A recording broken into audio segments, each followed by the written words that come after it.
গণ অভ্যুত্থান বৈধ না অবৈধ এই সিদ্ধান্ত নেওয়ার ক্ষমতা আদালতের নেই। গণ অভ্যুত্থানের বৈধতা অবৈধতার সিদ্ধান্ত নেওয়ার একমাত্র ক্ষমতা হলো ওই দেশের জনগণের।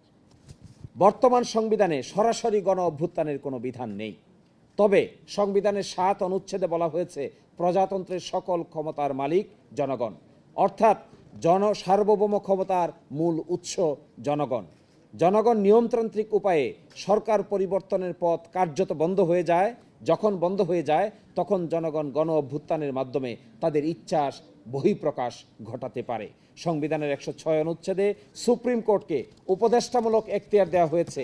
এই অনুচ্ছেদ অনুযায়ী রাষ্ট্রপতি কোনো বিষয়ে মতামত চাইলে সুপ্রিম কোর্ট কেবল পরামর্শ বা মতামত দিতে পারেন, কিন্তু এই অনুচ্ছেদের ভিত্তিতে কোনো সরকার বৈধ বা অবৈধ এমন সিদ্ধান্ত নেওয়ার ক্ষমতা সুপ্রিম কোর্টের নেই।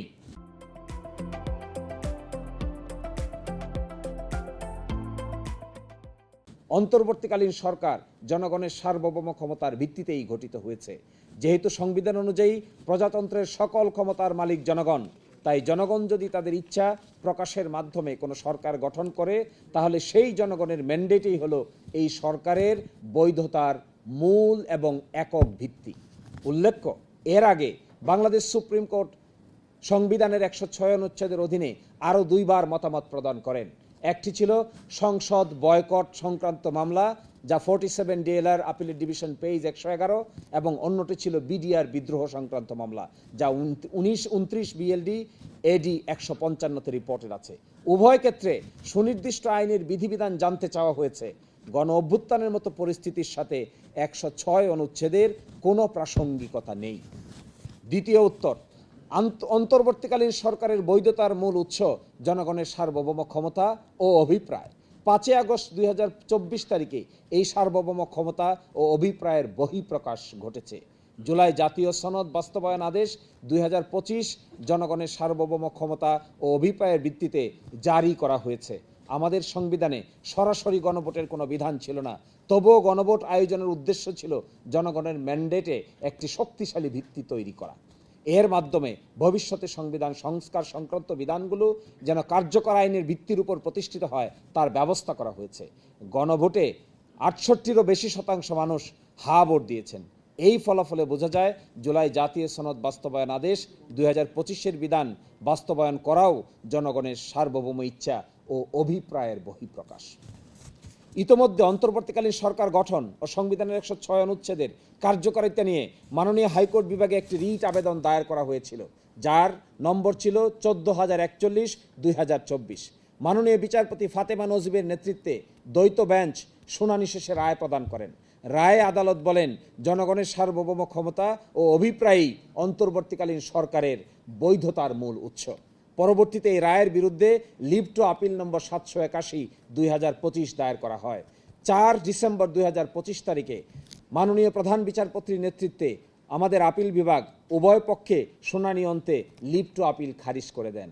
অর্থাৎ এর ফলে হাইকোর্ট বিভাগের রায় পরিপূর্ণভাবে বহাল থাকে।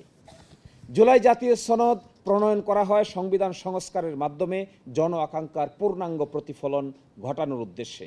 এটি রাজনৈতিক দলগুলোর ঐক্যমত্যের ভিত্তিতে প্রণীত সনদে প্রস্তাবিত গুরুত্বপূর্ণ সংস্কার সমূহের জন্য জনগণের সরাসরি সমর্থন নিশ্চিত করতে গণভোটের আয়োজন করা হয়।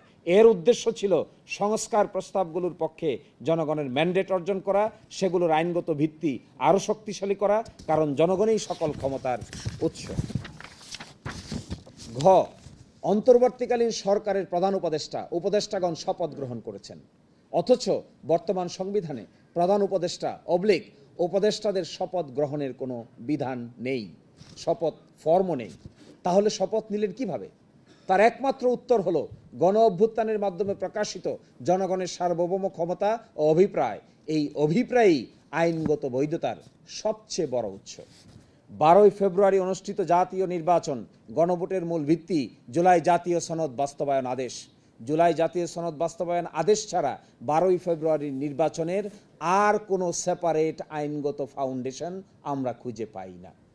অনুচ্ছেদ 1 অনুযায়ী এই আদেশ জারির অব্যবহিত পর অনুষ্ঠিত জাতীয় সংসদের সাধারণ নির্বাচন এবং অনুচ্ছেদ 5 অনুযায়ী আদেশ জারির অব্যবহিত পর অনুষ্ঠিতব্য গণভোট, অর্থাৎ যেহেতু বর্তমান সংবিধানে উল্লেখিত সময়ে নির্বাচন বা গণভোট অনুষ্ঠানের সুনির্দিষ্ট লিখিত বিধান নেই, সেহেতু এই আদেশে উল্লেখিত সংজ্ঞা সময়কাল নির্বাচনের একমাত্র আইনি ভিত্তি।